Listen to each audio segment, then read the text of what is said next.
Chapter 1, a Scot full of questions. Zion loved clouds. He wasn't interested in soccer or video games like most kids in his class. Instead, he sat for hours on the rooftop, staring at the sky. "Look, that one looks like a lion eating a sandwich," he'd shout, pointing. But no one else ever saw what he saw. His classmates called him weird. Even his older sister said, "Clouds are just water vapor, Zion. Stop pretending." But Zion knew clouds were alive. He could feel it. And one day, the clouds answered. Chapter 2, The Feather in the Shoe.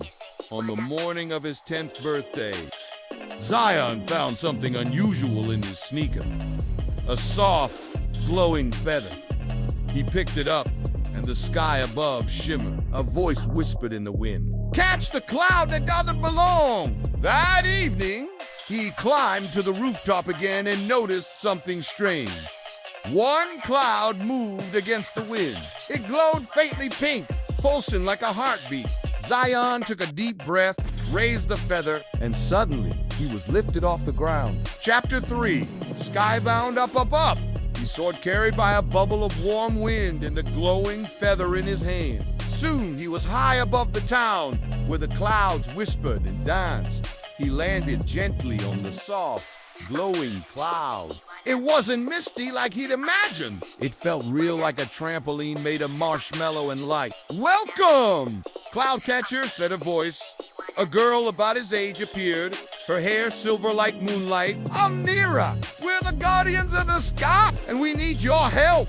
Chapter 4, The Stolen Rain, Nero explained. The clouds were losing their balance.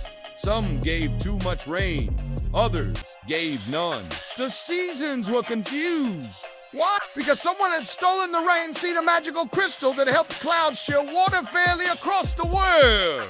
Without it, storms might flood towns while deserts stayed dry. Only a human dreamer can find the rain seed, Nira said. "Because dreams and clouds are cousins," Zion gulped. "Why me?" Nira smiled. "Because you believe. You saw more than vapor. You saw stories." Chapter 5, The Wind Maze to Find the Rain Seed.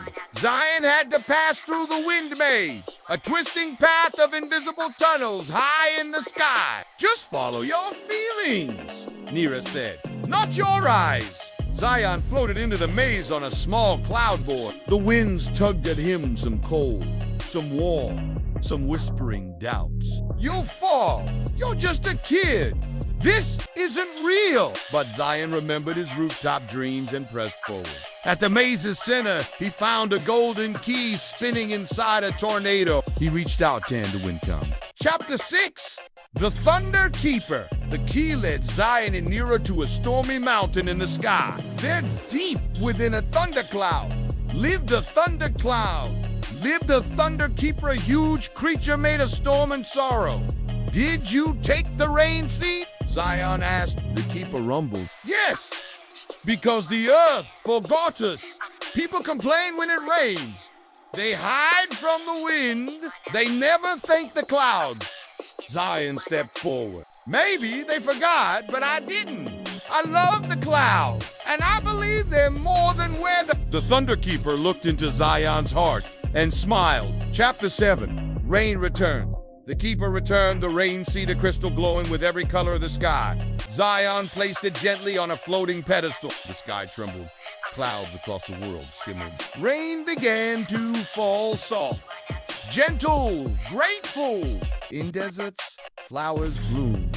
In forests, dry leaves danced. And over Zion's town, a rainbow the size of a mountain appeared. Chapter 8, The Rooftop Again. Zion woke up on the rooftop, feathers still in hand. Everything looked the same except his heart. From that day forward, he noticed people looking up more. Kids traced animals in the clouds. Grown-ups smiled when it rained. His sister even said, "That one looks like a dragon with sunglasses." Zion just grinned, because now he knew. Clouds aren't just water. They're wonder. Moral of the story, imagination lets you see what others overlook. Believing in something, even if others don't, can lead to magic. nature speaks softly. We just have to listen. Even the sky needs kindness.